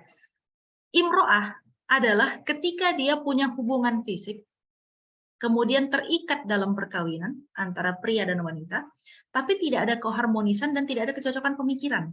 Ini sebutannya imro'ah. Contoh tadi, imro'atu aziz. Ya. Kenapa imro'atu aziz? Karena suaminya ini soleh, Al-Aziz ini soleh. Ya, tapi istrinya menggoda, maka disebut imro'ah karena tidak setara. Ya. Kemudian apa? Imro'atu Fir'aun, Asia. Oke.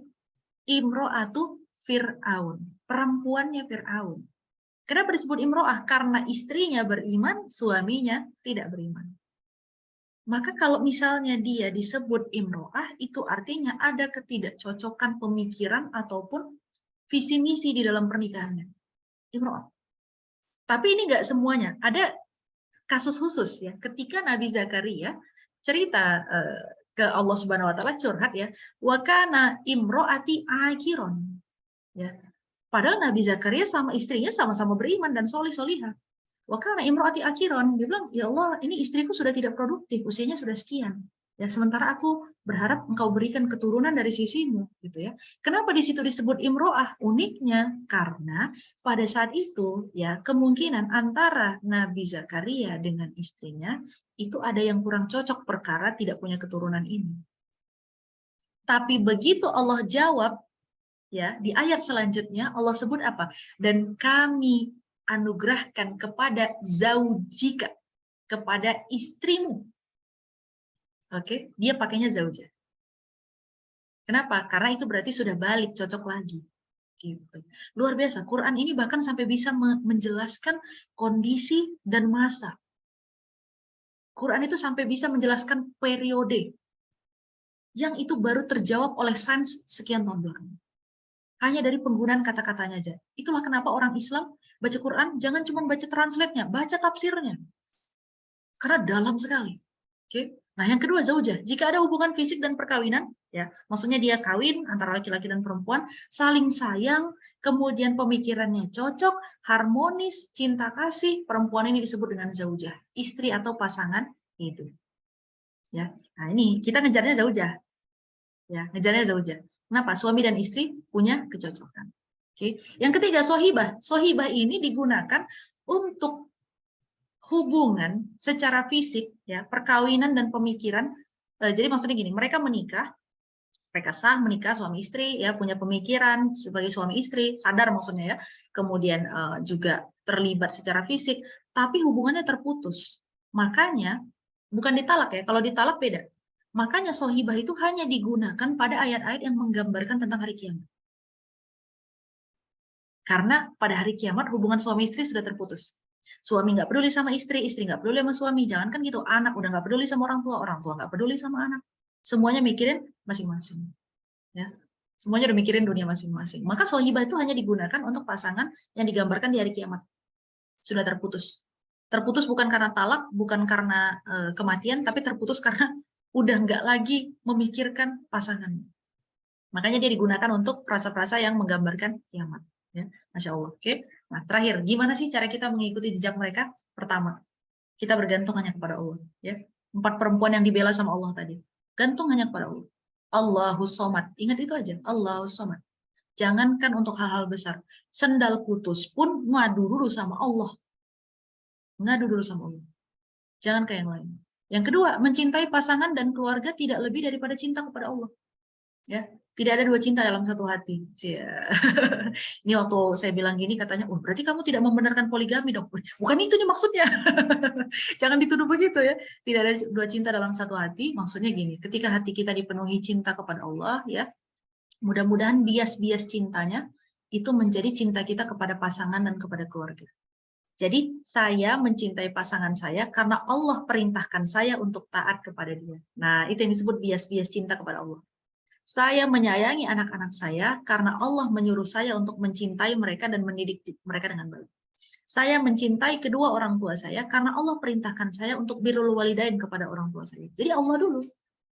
Nah, cinta kita kepada makhluk itu adalah bias cinta kita dari Allah. Karena dalam hati kita dipenuhi cinta kepada Allah, ya, maka kemudian kita sebarkan cinta itu kepada orang-orang yang boleh untuk dicintai. Gitu. Ya. Jadi hati-hati. Bayangkan ibu-ibu kalau cemburu biasanya gimana? Contoh nih, suaminya ternyata chatting-chattingan sama cewek lain, ya, atau misalnya janganlah, itu serem banget ya. Ternyata suaminya lebih milih temennya, gitu kan. Kita itu kalau cemburu, rasanya tuh satu, pengen menyingkirkan sumber cemburu kita, betul nggak sih? Ya.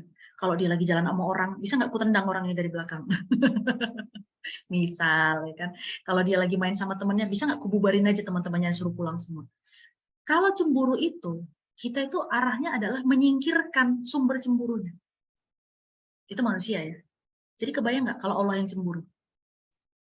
Kalau di dalam hati kita ada sesuatu yang lebih besar dari Allah, dan Allah cemburu sama kita. Kebayang ya? Kita saja rasanya pengen menyingkirkan sumber cemburu kita. Nah, itu. Jadi kita mencintai pasangan dan keluarga karena bias cinta kepada Allah. Yang ketiga, mengikuti sunnah dalam rumah tangga Nabi. Nah, tadi kan udah diceritakan ya, bagaimana mereka di dalam rumah tangga ya. Apakah istri Nabi nggak ada yang cemburu? Wah, ada. Itulah kenapa cemburu tidak dihukumi dalam Islam. Karena kalau cemburu ada hukumnya, perempuan masuk neraka semuanya. Saking kan seringnya cemburu ya. Yang keempat, mengikuti kebaikan para istri Nabi. Nah, nanti kalau ada ibu-ibu yang mau lihat kajian Ummul Mukminin itu di channel YouTube saya, alhamdulillah kemarin di sesi lalu ya, ada 2 sesi. Jadi kita ada kajian rutin sepekan sekali. Sebelum Ramadan udah selesai. Itu ada 11 istri Nabi ya, tapi yang terdokumentasikan hanya 9. Karena yang 2-nya belum direcord saat itu, maksudnya belum bisa direcord. Jadi ada dari Hafsah sampai yang terakhir. Nah itu ada tuh ya, kisah-kisah para istri-istri Nabi di channel YouTube saya, sama sih, cari aja Uti Hati gitu. Nah itu ada satu playlist namanya Kajian Ruang Putri, itu sudah kita kisahkan ya, bagaimana perjalanan hidup semua istri-istri Nabi. Ya walaupun tidak lengkap, tapi setidaknya sudah menggambarkan rumah tangganya mereka dan bagaimana mereka menjalani peran sebagai istrinya Nabi gitu ya. Nah kemudian setia dan taat kepada suami sepanjang mereka tidak menyuruh istrinya untuk bermaksiat kepada Allah. Nah yang keenam, perempuan itu juga perlu memiliki keteguhan jiwa dan mental. Kayak Asiyah binti Muzaim ya, selirnya atau istrinya Firaun. Kalau nggak punya keteguhan jiwa, begitu diancam, ayo jangan mengakui Allah sebagai Tuhan. Wah, iya deh, aku nggak lagi deh. Ya. Maka harus punya keteguhan jiwa dan mental. Yang ketujuh, adil. Adil kepada suami, adil kepada keluarga suami, kepada keluarga sendiri, adil kepada anak-anak. Ya. Perempuan juga harus dituntut punya keadilan. Yang kedelapan, tenang saat marah. Nah ini, Masya Allah ya. Khadijah itu, Allah janjikan rumah di surga. Di dalamnya itu, ya, di dalamnya kata Allah Subhanahu Wa Taala tidak ada rasa lelah, tidak ada rasa capek, kemudian tidak ada kemarahan, penuh dengan ketenangan, dan sudah disediakan pelayan-pelayan di surga. Ya, di rumahnya Khadijah. Jadi Khadijah itu punya rumah sendiri di surga. Oke. Kira-kira kenapa didapatkan seperti itu? Jawabannya sederhana. Karena Khadijah selama hidup di dunia menjadikan rumahnya seperti surga, maka di surga Allah sediakan rumah untuk Khadijah. Rumahnya Khadijah tidak ada teriakan. Mandi! Udah mama bilang mandi! Dari tadi. Ini serius. Saya pernah satu hari penelitian. Ini masih di Medan, kota Medan, ya penelitian. Terus saya di rumah orang numpang sholat karena tempatnya itu jadi satu lingkungan itu sebelah sini Muslim, sebelah sini non Muslim. Nah saya penelitiannya di rumah yang non Muslim karena nggak bisa sholat di sana, jadi pindah ke rumah yang sebelahnya, ke gang sebelahnya. Tapi mereka belakangnya tempel dinding. Pas mau sholat, ya asar, pas mau sholat di sebelah denger bapak-bapak sama ibu-ibu nyuruh anaknya mandi. Cara ngingetinnya gini, anaknya masih kecil, dari suaranya kan kedengeran, paling usia 3 atau 4 tahun. Mandi nggak kau? Mandi kau cepat. Kata bapaknya, ya kan? Kata mamanya, mandi kau. Dari tadi kusuruh kau mandi, nggak mandi-mandi. Ibunya bilang apa?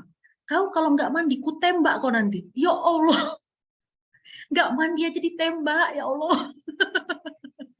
Bayangkan, nggak mandi aja ditembak, apalagi yang lain, gitu ya. Mau jadi debu itu anak. Saya waktu mau sholat, astagfirullahaladzim, gitu ya. Maksudnya peringatan juga buat kita. Jadi itu, ibu-ibu tuh harus tenang saat marah ya. Dan Khadijah itu tidak ada teriakan dalam rumahnya, sangat tenang. Jadi kalau mau menjadikan rumah seperti surga atau mau punya rumah di surga, ibu-ibu harus tenang saat marah. Marah itu nggak harus ngamuk kok. Ya. Kita bisa kasih tahu ke anak-anak. Saya kan saya aslinya darah Batak ya. Darah Batak itu disenggol aja udah ngamuk kan. Gitu ya. Tapi akhirnya belajar bahwa oke, kalau marah itu tidak semuanya harus dikeluarkan dengan sesuatu yang merusak enggak. Jadi akhirnya belajar. Nah, caranya adalah kalau marah itu akui aja dulu lagi marah. Ya, saya lagi marah. Ya, kalau kira-kira tangan kita berbahaya mau ngancurin sesuatu, jauh-jauh dulu sama sumber-sumbernya. Ya. Dan orang-orang di sekitar kita harus kita pahamkan bahwa kita sedang marah. Makanya begitu saya marah, saya bilang ke orang dekat saya, mohon maaf ya, saya lagi marah. Saya lagi marah. Bisa jangan diganggu dulu nggak? Ya, 30 menit aja. Sebentar, saya mau nenangin diri. Jadi orang-orang lain tuh tahu bahwa kita sedang marah, tapi tidak perlu ngancur-ngancurin segala macam. Gitu. Nah, ketika harus berhadapan, apalagi kami sebagai guru ya, ketika berhadapan dengan murid, saya bilang ke murid, kamu tahu saya marah? Saya sedang marah sama kamu. Saya kecewa. Kamu tahu kenapa saya marah? Karena kamu bikin ini, bikin ini, bikin ini. Dan kamu tahu kemarahan saya itu dalam bentuk apa? Nah, saya peringatin kamu, bla bla bla. Ini saya marah. Jadi dia tahu bahwa kita marah. Tapi tidak harus selalu ngancur-ngancurin barang gitu ya. Dan yang terakhir adalah sabar atas ujian.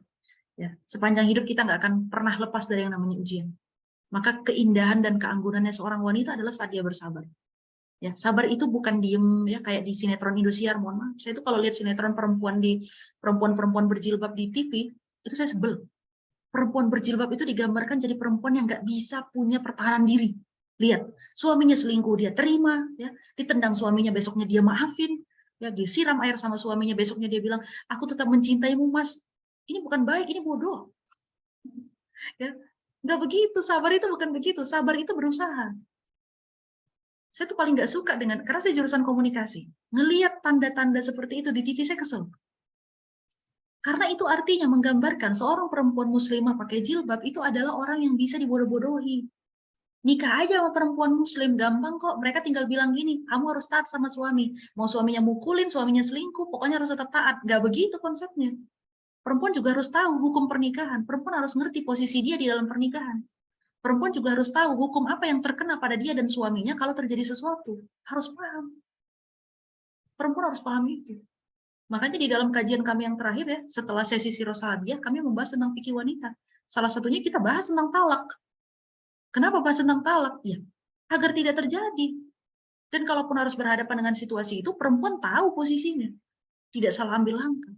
Bayangkan ada perempuan curhat ke saya, ya lewat temennya. Saya ditalak sama suami. Apakah saya harus keluar dari rumah? Kita tanya dulu, talaknya gimana? Bla bla bla. Bunyinya gimana? Gini gini gini gini.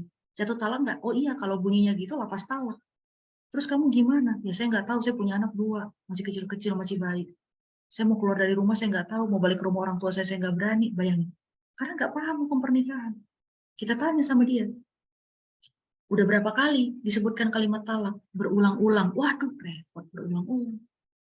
Gimana hukumnya? Ya udah jatuh talak lah. Gimana? Gitu ya. Jadi perempuan juga harus paham itu, posisinya di dalam rumah tangga seperti apa. Jangan iya-iya aja. Jadi sabar itu bukan diem aja, sabar itu bergerak.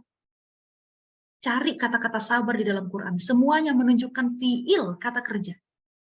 Itu artinya sabar itu tidak diam, sabar itu bergerak. bergerak mencari solusi, bergerak untuk menemukan yang lebih baik ya, atau misalnya bertahan untuk menemukan sesuatu yang lebih baik untuk menyelesaikan. Jadi sabar itu bukan diem aja kan gitu.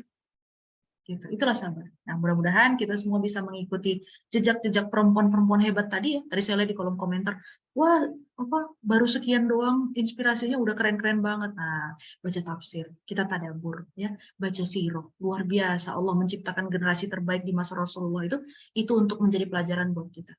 Mungkin ini dulu ya, saya kembalikan dulu ke moderator. Wallahu a'lam bishawab. Assalamualaikum warahmatullahi wabarakatuh. Alhamdulillah.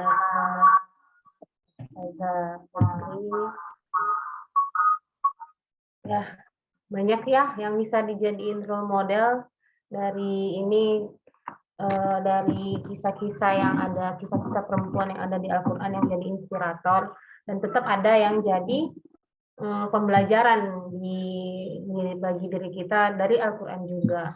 Jadi mungkin dari ini ada waktu 24 menit lagi ya. Kalau ada pertanyaan dari bunda-bunda, boleh raise hand atau ketik di kolom chat.